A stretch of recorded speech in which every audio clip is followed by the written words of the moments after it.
اس کی جھنجھٹ اور زیادہ بڑھ جاتے ہیں، کیونکہ نیچرلی تھوڑا سا جابین جو ہے نا وہ اپنے آپ کو لمٹ میں کر لیتا ہے، ڈسپلنڈ کر لیتا ہے، لیکن پھر جو گھر میں رہنے والی عورت اس کے بارے میں سمجھا جاتا ہے اس کا تو کام ہی کوئی نہیں ہے، تو وہ تو ظاہر ہے گھر ہی میں تھی، وہ اپنے آپ کو کہتی بھی ہاؤس وائف ہے. جی ہاؤس اریسٹ ہے نا، ہاؤس اریسٹ ہے. تو اس میں یہ ہے کہ میں یعنی وہ سمجھ ہی نہیں رہی ہے کہ میں ہاؤس وائف نہیں ہوں، I am a nation builder. تو وہ نیشن بلڈنگ کا کام ہی نہیں کر رہی ہے، وہ پورا ٹائم ہاؤس وائف بنی ہوئی ہے.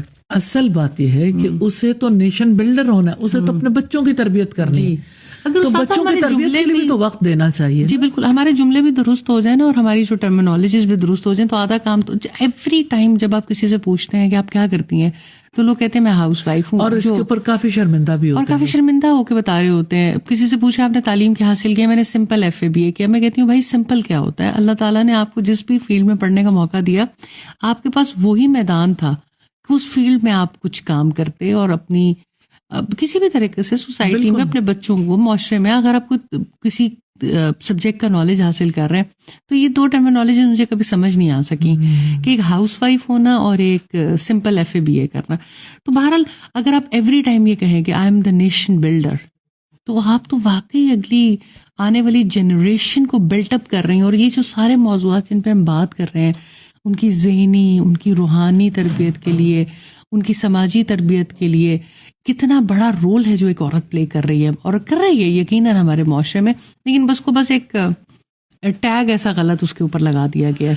نو ڈاؤٹ، یہ آپ کی بات بالکل ٹھیک ہے کہ جب آپ یعنی کچھ مسکنسیپشنس ہیں اور کچھ ایسی ٹرمینالوجیز ہیں جن کا غلط استعمال ہوتا ہے، جس کی وجہ سے پورا ماحول جو ہے وہ بدل جاتا ہے، لوگ اور طرح سے سوچنے لگ جاتے ہیں. اب آپ ایک خاتون کو جو ہے وہ ایک ورکر کی حیثیت سے ہی ہمیشہ دیکھو تو ورکر نے تو کام ہی کرنا ہے. تو اگر ایک خاتون کو نیشن بلڈر کی حیثیت میں دیکھیں کہ اسی نے تو نسلوں کی تربیت کرنی ہے اور اس کو وقت چاہیے اور اس کو زیادہ فیسیلیٹیٹ کرنا ضروری ہے، تو آپ کا انداز بدل جائے گا.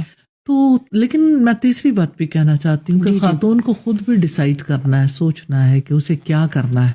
مجھے لگتا ہے کہ اس رائٹ سے خاتون خود ہی دستبردار ہو جاتی کہ مجھے بھی عبادت کرنی ہے، یا مجھے بھی اپنے رب کے ساتھ کنیکشن جوڑنا ہے، یا مجھے بھی قیام اللیل کرنا ہے. یا ہیلے بہانے اتنے آ جاتے ہیں کہ بچوں کی ذمہ داری ادا کرنی تھی، شوہر کی ذمہ داری ادا کرنی تھی، افطار بنانے تھے، سحر بنانے تھے. پھر میں نے دیکھا نارملی گھروں میں یہ ماحول ہوتا ہے کہ جیسے ہی مرد حضرات آتے ہیں تو خواتین اتنی ساری مشکلات گنوا دیتی ہیں اپنی، اور نارملی جو مطلب اپنے زیر اثر سے نکلنے ہی نہیں دیتی ہیں کہ آج یوں طبیعت خراب رہی اور آج یوں ہو گیا اور آج یوں ہو گیا.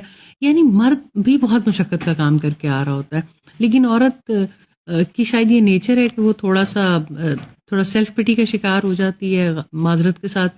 اور وہ ایک دوڑ لگی ہوئی ہے کیسے ایک دوسرے کو اپنے کنٹرول میں لے لیں.